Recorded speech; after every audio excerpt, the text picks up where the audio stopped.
You may not have thought that Harley-Davidson's main competitor was a living room extension, but it is.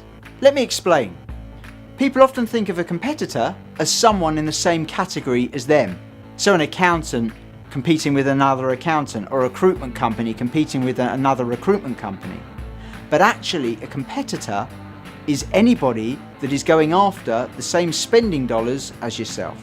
In Harley-Davidson's case, when people are thinking about purchasing the bike, they often choose between that or the holiday of a lifetime or an extension to their living room by means of a conservatory.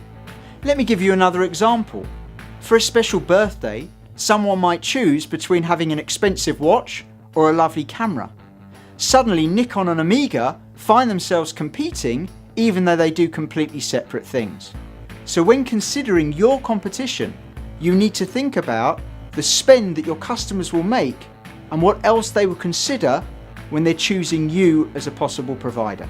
Today, competition has got even more complex, because even when you are competing with people in the same category as you, the business model can look very, very different. For example, in the old days, Hilton Hotels would be competing with businesses that look very much like them, for example, Holiday Inn or Marriott. But today they're competing with Airbnb, a business that has a completely different model from themselves.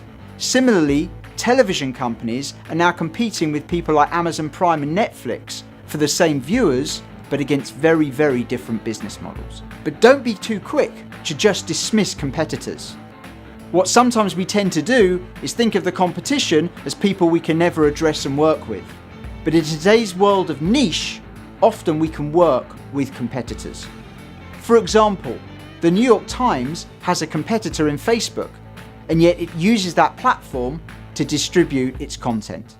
We know that Apple and Google are competitors, and yet when you look at your iPhone, the default search engine is Google.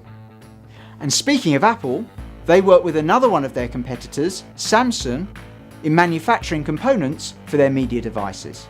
So when planning your marketing strategy and assessing the competition, think about the business models and how those compete against yours.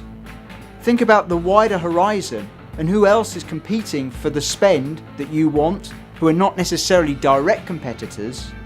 And also think about how you can work with some of your competition to perhaps improve your own offering and gain attention of your audience.